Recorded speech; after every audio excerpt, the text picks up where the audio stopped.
talaga naman, apply na apply po ang ating spokesperson. Yes. Hallelujah. Masaya po ba tayong lahat, mga kapatid? Yes. Amen. Amen. Pabalik tayo. Ang pasang kakabsat, tapnuhaan na tupol, dagito'y tugtugaw. Tapnabibintas net ng iti, buya na kakabsat. Yan, amen. So, iti mensahe ti Apo kadatay itata kakabsat, haan na maiya dayo, iti itay kinanta even the exhortations mga kapatid. So, ito po, iti mensahe ti Apo na adong manipod iti libro iti Roma, chapter 8, verses 14 to 17. Amok nga, amuyo dito no? This is actually, sa mga nagbabasa talaga ng salita ng Panginoon, alam na alam this. Yeah. Amen. So, sabi po dito, for as many as are led by the Spirit of God, these are sons of God.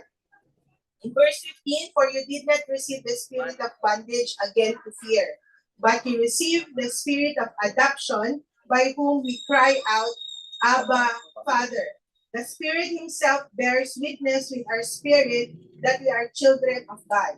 Verse 17, and if children, then heirs of God and joint heirs with Christ, if indeed we suffer with Him, that we may also be glorified together. Father God, we thank you for your presence this morning.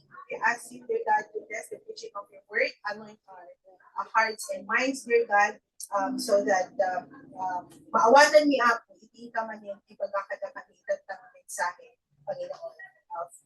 Fill us with your Holy Spirit, Father God, and let your peace be upon us. So, this all we ask, in Jesus' name we pray. Amen. Amen. Short, lang po, background lang po ng Book of Romans, kasi alam ko naman po na alam na natin ito. Of course, ang author po ay si Apostle Paul. Yes, thank you. Nasa Romans chapter 1 verse 1 po yan. And ang audience po niya ay mga to all who are in Rome, beloved of God, called to be saints. Ibig sabihin, yung mga Christians po sa Rome. Okay po? Amen? So makikita po natin yan sa Romans chapter 1 verse 7. And in my research po, in the Bible na ginamit ko, ang date po ng pagkasulat po noon ay about AD 56. Hindi po Amelia Darisan. Okay po? Yeah. But I believe this is during Christ. Tama po. Yes. Amen. So, and sinulat po ni Paul ito sa mga taga-Roma. Actually, nung sinulat po niya ito, hindi pa po siya nakakapunta sa Rome. Pero, gusto niyang ipakilala yung sarili po niya sa kanila and to give taste po yung gospel na pre-preach po niya doon. Yes, yun po. So, in going to our text po, have you ever wondered what it truly means to be chosen? To be fully and unconditionally accepted? So as Paul guides us further into Romans 8, he illuminates the profound beauty of the Spirit life. Itong verses po na ito ay hindi lamang po a mere words sa isang pahina. But they're a mirror reflecting the themes of adoption, sonship, and inheritance. So, yung binasa po natin kanina, nakita po natin doon, itong tatlong theme or itong tatlong topic po, or theme po, dito po sa verses 14 to 17 po. So, and can you sense the joy, the freedom, and the sheer delight that Paul is pointing us toward? So, by knowing this po mga kapatid, hindi po ba na meron tayong joy or bilang anak ng Diyos, isn't it that it is amazing po? Alam mo? Amen. Wala po ba kayong joy na tayo po ay anak ng Panginoon, to our Lord Jesus Christ? Amen. Amen. Sabi nga po ng encouragement or yung exhortation kanina, ang blessings or inheritance ay hindi lamang kung material na bagay. That's right. Amen? May mas mataas pa po dyan.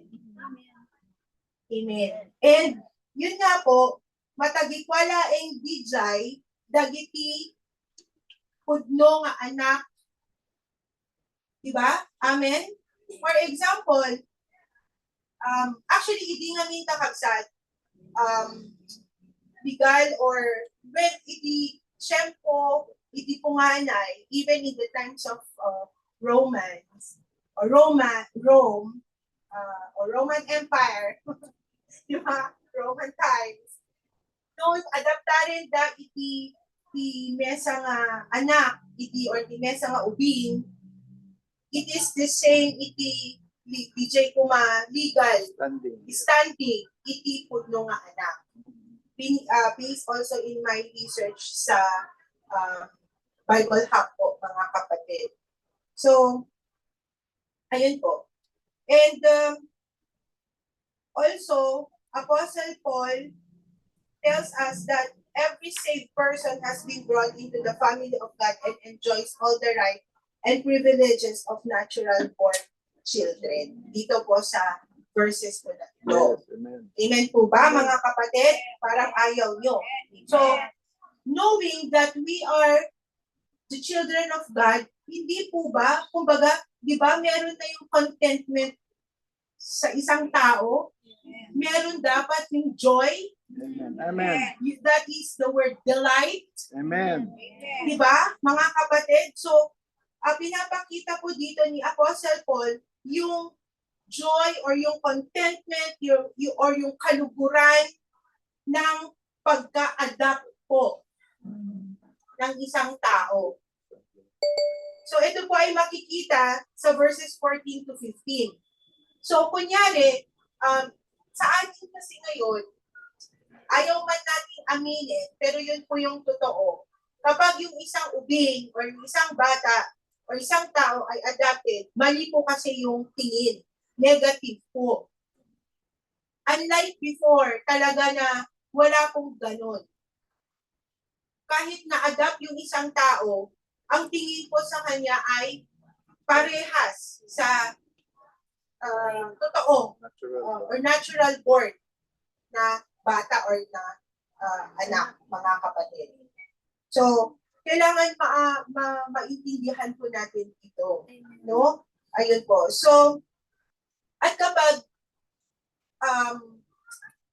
minsan din po kasi kung bakit may mga naa-adapt because yung family na kinalakihan ng isang bata or isang tao na yan, hindi pleasant yung family or yung surroundings or ayaw, basta hindi maganda, di ba? Ganon, or rineject siya, di po ba? Pero, doon po sa pag-adapt, di ba magkakaroon yung tao ng isang bagong pamilya?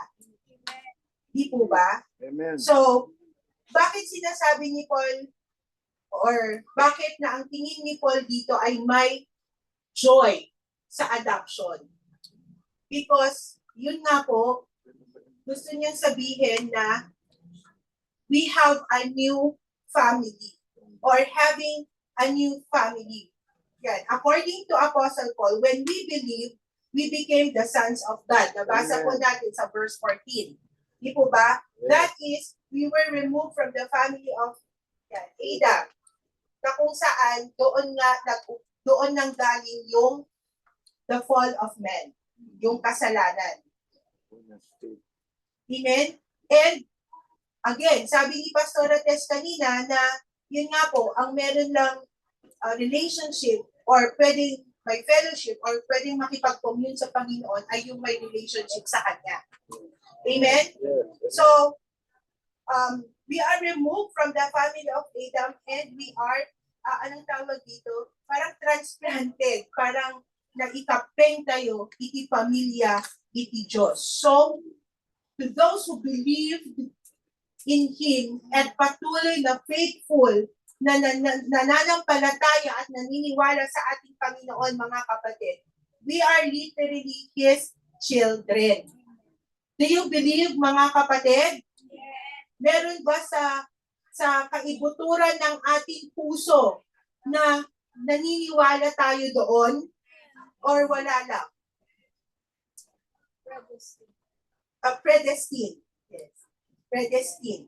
Yan. Sabi po sa sa 1 John chapter 3 verses 1 to 3, behold, the manner of love the Father has bestowed on us, that we should be called children of God. Therefore, the world does not know us because it did not know Him. Verse 2, beloved, now we are children of God, and it has not yet been revealed what we shall be, but we know that when He is revealed, we shall be like Him, for we shall see Him as He is. And everyone who has this hope in Him purifies himself just as He is pure. So, these verses of John is telling us that we are His children of God. Yeah. And one day, di ba kasi God is perfecting us from glory to glory. And when the Lord Jesus Christ will come again for the second time, doon lang po talaga matuluyan when yung kumbaga, makita talaga DJ pa naka-perfect iti mesa nga anak iti Diyos. Amen. Amen po ba, mga kapatid? Amen. So, yun, sinasabi po dito that if we are claiming that you are or we are the sons of God or children of God, kailangan nga ron na we are led by the Spirit. Amen po ba? Amen. Yan. Kasi hindi pwedeng sinasabi natin na, anak ako ng Diyos. Pero, yung pamumuhay mo, hindi naman, hindi naman guided or hindi naman tayo linilid ng Holy Spirit. Kumbaga, we are still living doon sa buhay na gusto natin. At hindi yung buhay na gusto ng Panginoon sa pamamagitan ng pag-guide, pag-lead ng Holy Spirit o ng Diyos sa atin. Naiintindihan po natin, mga kapatid. Kaya if we claim that, I am a child of God, kailangan po that tayo po ay, yan. Ano bang Tagalog ng lead? Diba? Hindi ko po alam. So,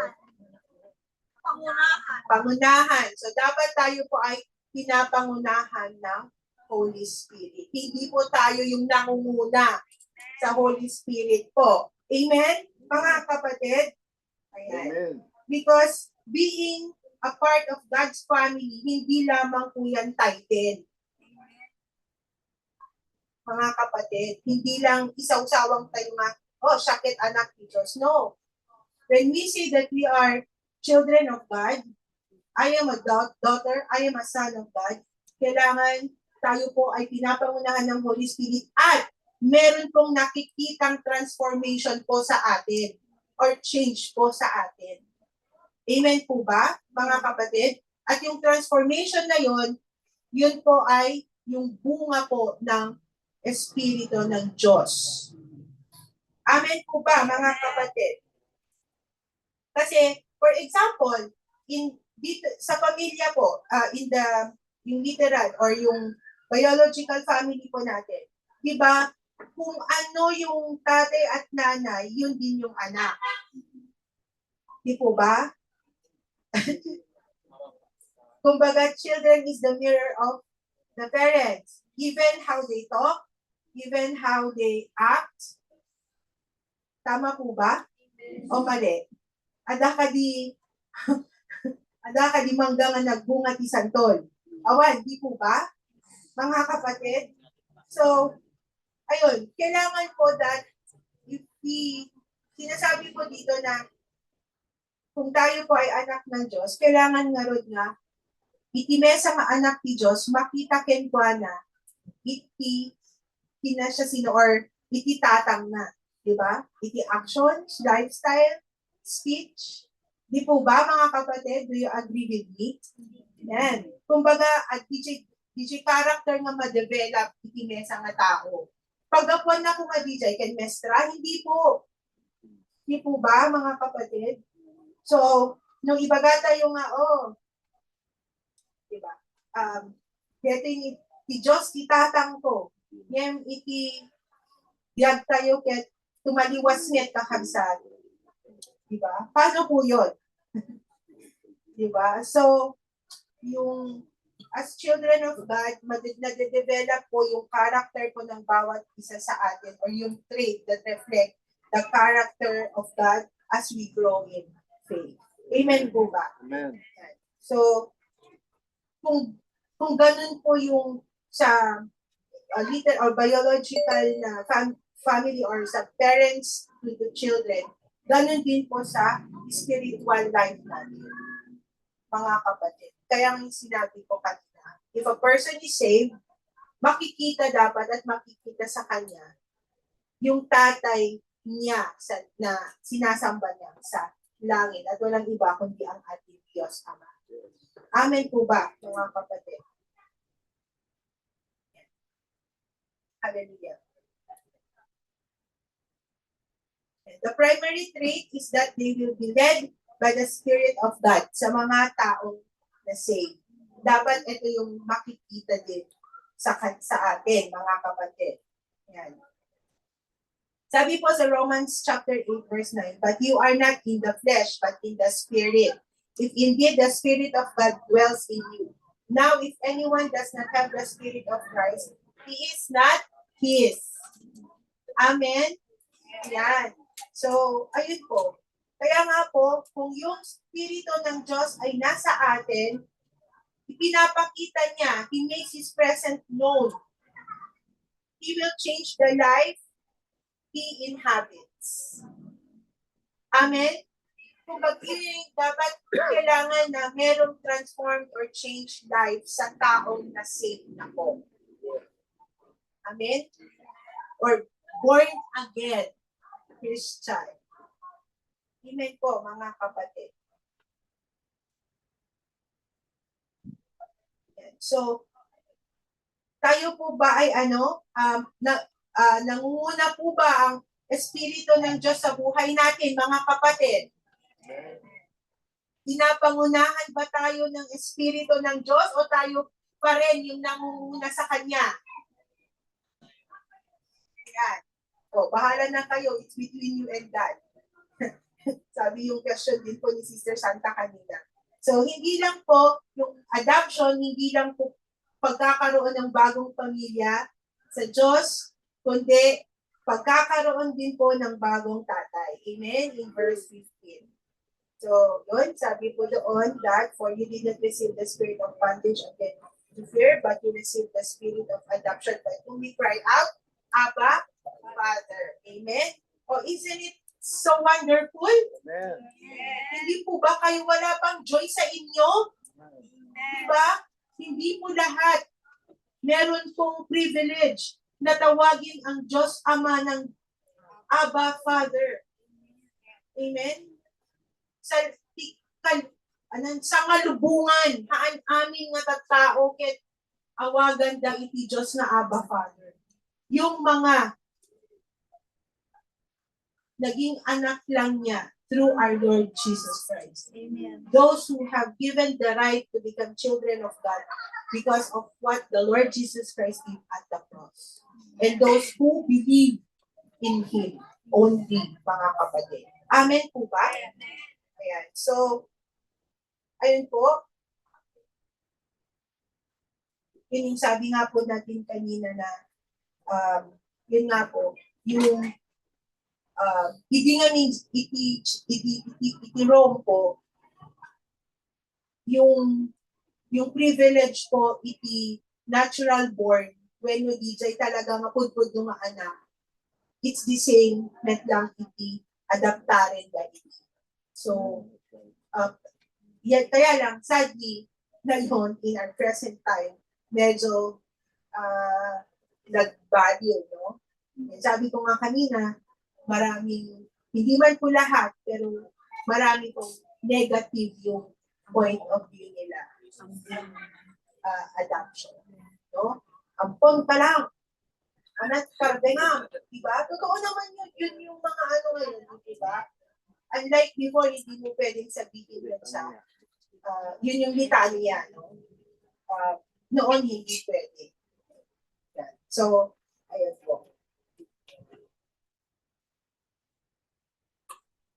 Yung sinasabi ko po kanina, yung word na adoption po is from the word, Greek word. Ito na naman yung Greek word natin.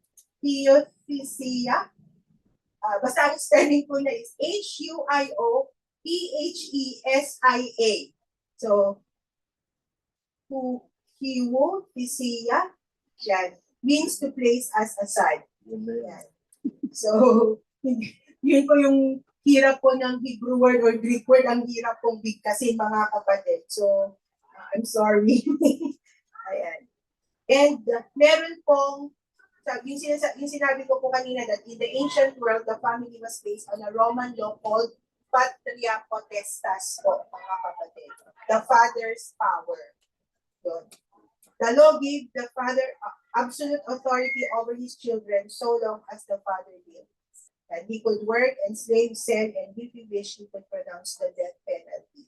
Regardless of the child's adult age, the father held all power over personal and property. Right? So, ito po yung sa adoption. No? So, meron pong, gusto ko lang pong i-touch na may mga tatlong legal steps po patungkol sa adoption. Kaya ang adoption po, lalo na noon po, is a legal matter to them.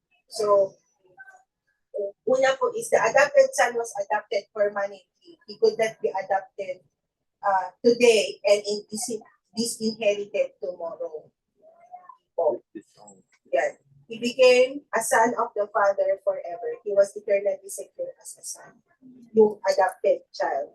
And then, number two, the adopted son immediately had all the rights of a legitimate son in the new family. Gaya po na sinabi po natin kanina. And the last one is the adopted son completely lost all rights is in his old family. The adopted son was looked upon as a new person. So, knew that all debts and obligations connected with his former family were cancelled out and abolished as if they never existed. So, di po ba, kung titignan po natin sa ating spiritual or in the spiritual aspect, ganun din po tayo sa Diyos, di po ba? Or yung pag-adapt po ng Diyos sa atin, ganun po. Hindi, kumbaga, forever po yun. Amen po ba, mga kapatid? Yan. Yun nga, when Jesus came, yan, inalis po niya tayo doon po sa family niya ni Adam and inadapt po tayo ng Diyos through our Lord Jesus Christ. Kaya nga po, sabi nga po niya, di ba, we can call Him Abba Father. So we have a new Father. Yan. So, ayun po, mga kapatid. And of course, yung freedom. Mga kapatid. Because of that, we have been delivered from the power and influence of the flesh. We are no longer led by Satan and the whims of the flesh, but we are led by the Spirit of God. That's the freedom we have po, mga kapatid, through our Lord Jesus Christ, having the right to become children of God. Amen po ba? Ayan.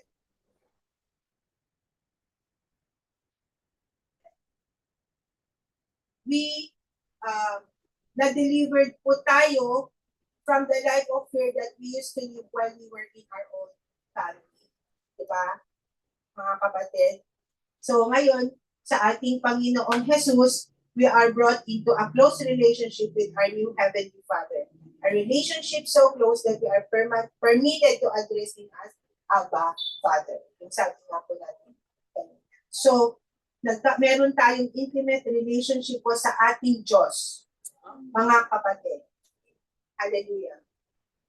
And so, di ba, knowing this, mga kapatid, hindi po ba kumbaga, wow, sa inyo, mga kapatid? Amen. Di po ba, may kagalakan po, may kaluguran po sa atin, di ba? Eh kung yung ibang tatay ang nag-adapt sa atin, matutuwa kaya tayo? The father of lies. The father of lies? Ewan ko na lang sa inyo, baka mas gusto niyo po doon. And of course, mga kapatid, sa ating adoption or dun sa pagkakaroon natin ng relationship sa ating Diyos as children of God, meron din pong promise or assurance po sa atin in verse 16. The Spirit Himself bear witness with our spirit that we are children of God. So, pinapakita po dito ni Paul na meron yung mga anak ng Diyos ay meron silang communion with the Holy Spirit po, mga kapatid. Amen po ba? Ayan. So, the child of God has a blessed communion with the Holy Spirit of God. It was this relationship that was said by the Lord Jesus Himself in John 14, verses 16 to 18. And sabi niya, and I will pray the Father, and He will give you another helper, that He may abide with you forever. The Spirit of truth, whom the world cannot receive, because it neither sees Him nor knows Him. But you know Him, for He dwells with you and will be in you. I will not leave you orphans. I will come to you. And even in John chapter 16, verses 7 to 15. Isulat nyo na lang po, mga kapatid. Yan.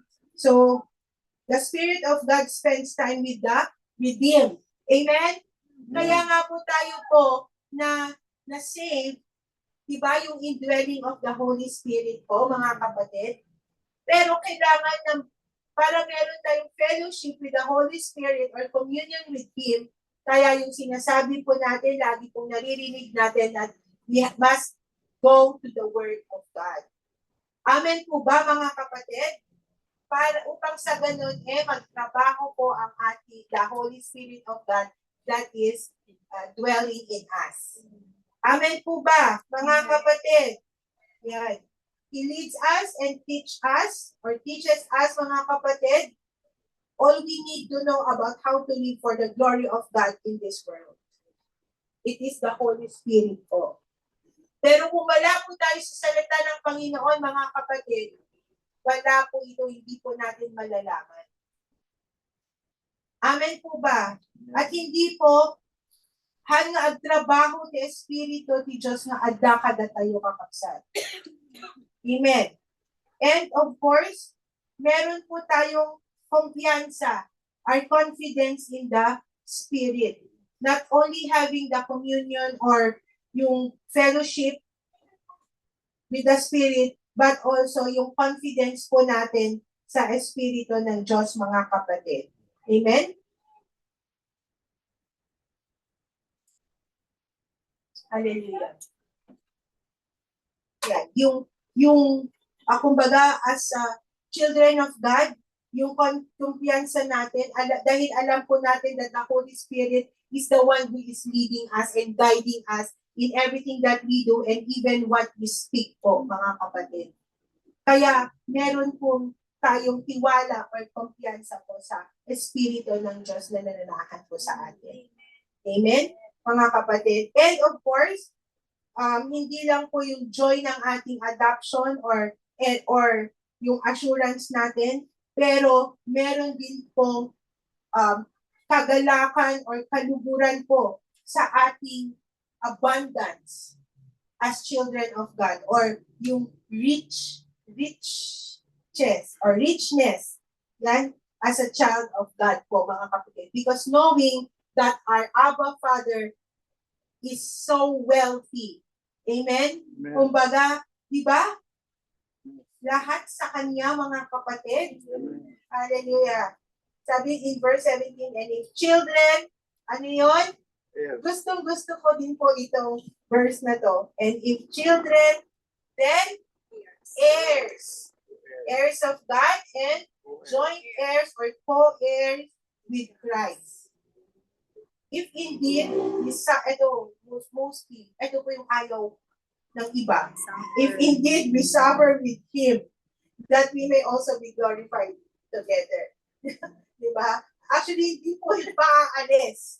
Kaya nga po, sabi natin that, diba, minsan nami-misquote po ito, or kumbaga nagkakamali sa pagtuturo. No? Good. Dahil- That's the best. When sharing the gospel, kumbaga nagpo-point doon yung hindi po talaga ine-explain ng mabuti. Kumbaga nagpo-point lang sa abundance. Hindi naman ine-explain kung ano bang ibig sabihin doon. No? Prosperity. Diba? Hindi natin sinasabi na, ada iti tiyempo nga magnakatirigan. Diba? Handa ibagbagat ka dyan. But, diba? Kailangan, kasi tapnohaan nga mamislead or mamislead dagiti tao. Amen po ba? But, The pure word, yes. It's the pure word. yeah. So, ayun po, mga kapatid. Meron tayong right or privilege. Diba? As children of God, anong pinapakita ni Apostle Paul dito sa mga tao na na-save or tayo po na na-save? We have the right and privilege. Amen? Because we are the heirs of God. Amen? Yan. Yun nga, our Heavenly Father is wealthy beyond measure. Amen po ba, mga kapatid? Naku. Walang naniniwala kayo. Walang naniniwala. Diyos ko. Yan. In Psalm 50, verses 10 to 12, for every beast of the forest is mine, sabi ng Diyos.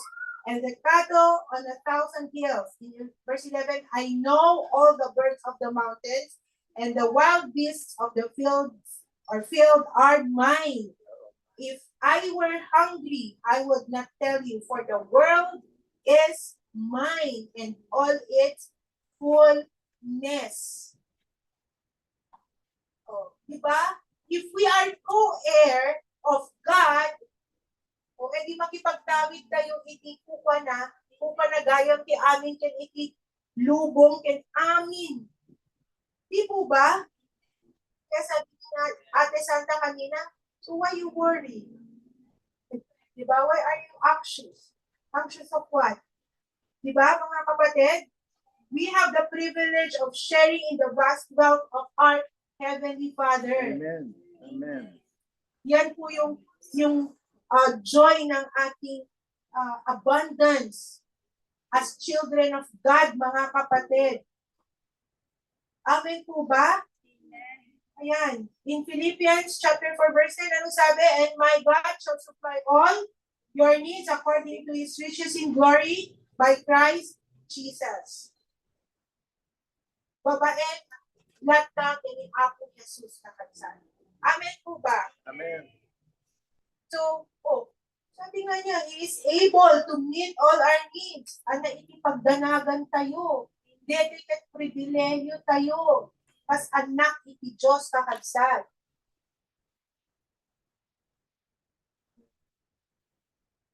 Yan. And of course, yung portion din po natin. Yan. We are heir of God and co-heir or joint heir with Jesus. Amen po ba? Kumbaga, kung ano yung sa Panginoong Jesus, equal din.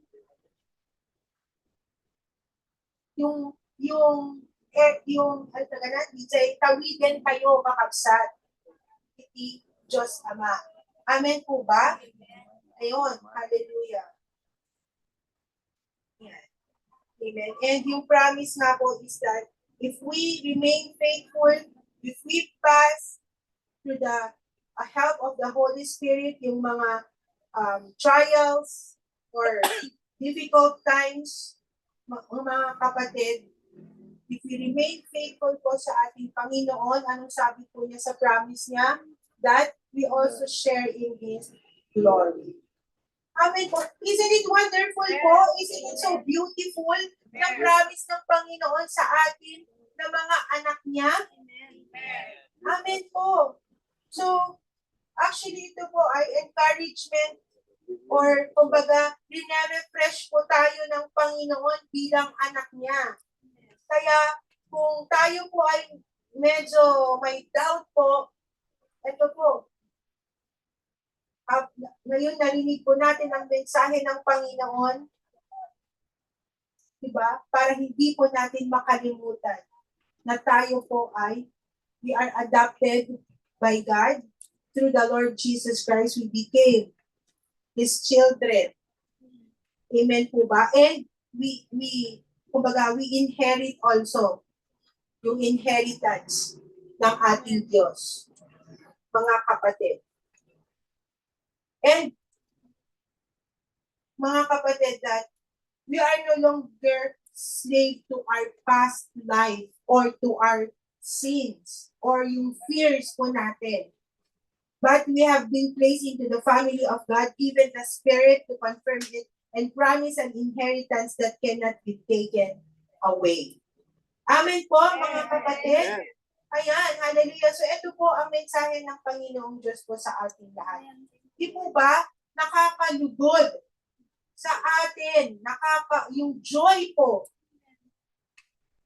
ng pagiging isang anak ng ating Diyos through our Lord Jesus Christ. Amen po, mga kapatid. Our adoption, our sonship, and then our inheritance through our Lord Jesus Christ. So ito po yung mensahe po ng ating Panginoon. Kaya when we stand as a child of God, kailangan we are spirit-led or spirit-filled, or we are walking by the Spirit of God. Amen po ba, mga kapatid? Kasi hindi pwedeng sabihin natin that, ako ay anak ng Panginoon, pero hindi naman po nakikita yung wangis ng Panginoon or yung kung sino ang Diyos sa atin. Amen po ba, mga kapatid? So we have to hold on to that. Amen po ba? That is our great promise po or gift po sa ating Panginoong Diyos. Amen? So ito po ang mensahe ng Diyos sa ating lahat, mga kapatid.